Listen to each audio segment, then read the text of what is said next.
Oi pessoal, retornando então aos nossos vídeos, ao nosso conhecimento, queria tratar de outros casos com vocês. Por exemplo, o contaminado por Covid pode ser dispensado sem justa causa? A resposta é não pode. Nos primeiros 15 dias, eu já vi com você que é um caso de interrupção. A partir do 16º dia, se transforma em causa de suspensão. Mas se o contrato está suspenso ou interrompido, não se pode praticar nenhum ato tendente a rompê-lo sem justa causa. Portanto, o empregador, nessas hipóteses, não poderá dispensar o empregado sem justa causa. Eu admito até que possa haver uma dispensa por justa causa, porque essa situação também não é um passaporte de impunidade para que o empregado pratique faltas graves que são ensejadoras de justa causa. Da mesma forma, em tese, nada impediria que o empregado pedisse demissão, já que essa garantia não pode ser utilizada contra a vontade do próprio empregado. Naturalmente que esse pedido de demissão tem que ser cercado de toda cautela, de todo cuidado, porque é, no mínimo, suspeito que o empregado adoecido queira pedir demissão. O mesmo raciocínio se aplica se o empregado é contaminado durante o aviso prévio. Imaginem vocês que o empregado é dispensado, como está ocorrendo muito hoje em dia. O aviso prévio pode ser trabalhado ou indenizado, aí é irrelevante, não faz diferença. E no decorrer do aviso prévio, ele se contamina. Nesse caso, a súmula 371 do TST, dizendo que nessa hipótese de recebimento de auxílio-doença no decorrer do aviso prévio, então não se consolidam os seus efeitos, ou seja, até por uma questão humanitária, há que se aguardar a recuperação do trabalhador para aí sim poder romper o contrato. Não é que o aviso prévio não tenha valor, mas ele vai ser alongado, por assim dizer, até que o trabalhador se recupere. E quero crer, é minha opinião, que mesmo nos primeiros 15 dias, sem que haja o pagamento do benefício previdenciário, a mesma filosofia humanitária, social do contrato de trabalho impõe que não se admita a ruptura contratual se o empregado não tem rigidez física e mental, mercê de ter sido contaminado com o coronavírus. Esse benefício pago, que eu já falei com você o novo nome, você lembra? É o benefício por incapacidade temporária. Ele é pago quando o indivíduo está incapacitado total e provisoriamente, temporariamente. Ou seja, há a esperança de que a pessoa vá se recuperar. Porque se a incapacidade fosse total e permanente, o benefício adequado seria a antiga aposentadoria por invalidez, que eu não sei se você sabe, tem uma nova nomenclatura. A antiga aposentadoria por invalidez se chama agora benefício por incapacidade permanente. É o novo nome conferido pela emenda constitucional número 103. Então, em sendo verificada a doença e não havendo recuperação em até 15 dias, o INSS começa a pagar o benefício até a recuperação do segurado, do empregado, do trabalhador. Está no artigo 60 da Lei 8.213 de 91. O que se verifica usualmente é que o INSS se vale da alta médica programada, o que é muito criticado por outras pessoas, mas que não vai ser motivo desses nossos vídeos. Quem sabe num próximo vídeo eu vou abordar com você essa temática que é bastante interessante. Então, ele é pago até a recuperação. Quero lembrar que atualmente, para evitar o deslocamento das pessoas, as perícias não estão sendo realizadas. Então, o INSS, por força de lei, está antecipando a esses trabalhadores vítimas de coronavírus um salário mínimo durante 3 meses ou até que a perícia seja realizada, justamente para permitir que o indivíduo tenha recursos para manter-se e manter a sua família. Então, durante 3 meses, ou até que seja feita a perícia, a antecipação de um salário mínimo, não é o salário que ele receberá, o benefício que ele receberá,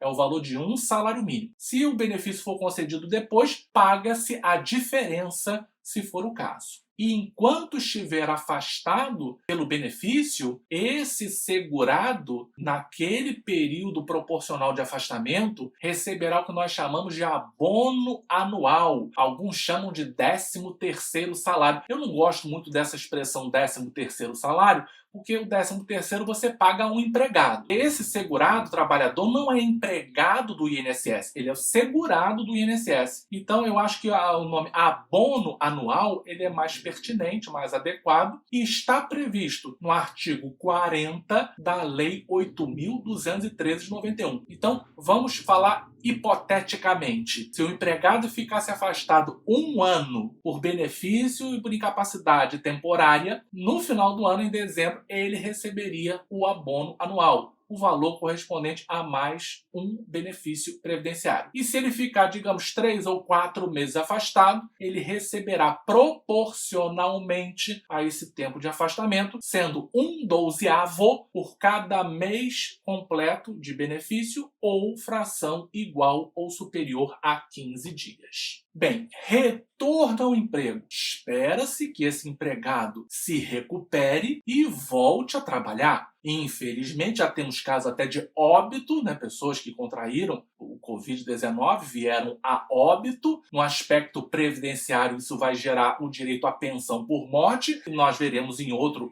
momento, não agora. Agora eu quero tratar do indivíduo que se recuperou a sua saúde. Então, o benefício previdenciário cessa, acaba, e ele tem que voltar a trabalhar, deve se reapresentar à empresa em, no máximo, 30 dias, sob pena de caracterizar abandono de emprego. E isso está na súmula 32 do TST. Outra coisa, se o INSS paga o benefício, é porque esse indivíduo não tem capacidade laborativa, de forma provisória, porque está doente. Mas se essa pessoa supostamente doente vier a exercer nesse período outra atividade que lhe garanta a sobrevivência, ele poderá ter o benefício cancelado a partir do retorno a essa outra atividade. Isso está previsto no artigo 60, parágrafos 6º e 7º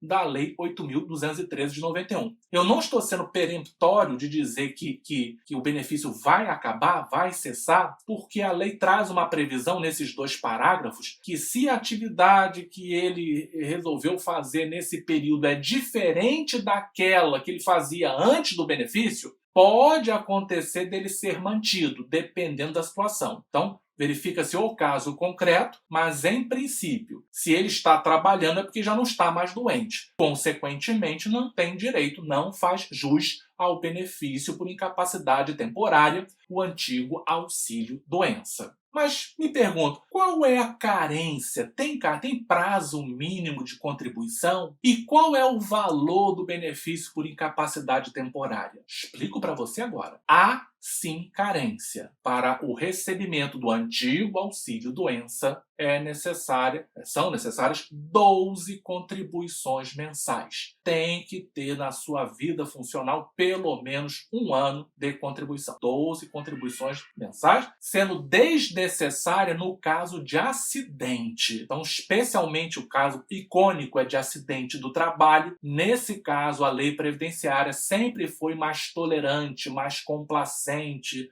mais camarada em relação a essa situação e dispensa a carência. Então, teremos de ver se a Covid, se a contaminação pode ou não ser considerada acidente do trabalho. Então, vamos ver que profissional que nós estamos tratando. Então, se for um médico, fisioterapeuta, uma pessoa de enfermagem, um maqueiro, qualquer pessoa que esteja, digamos, na área de saúde de frente, que a gente chama, nós até podemos caracterizar como doença profissional e, com isso, não haver necessidade de carência. E há pessoas também que estão trabalhando perifericamente à área de saúde, como no caso de segurança, de limpeza, entre outras. Então, para essas pessoas, poderíamos considerar como doença do trabalho, que é a diferença de doença profissional. A doença do trabalho tem relação com o meio ambiente de trabalho, o meio ambiente laboral. Então, é dessa verificação que nós concluiremos se exige-se ou não carência para a concessão do benefício por incapacidade temporária. E o valor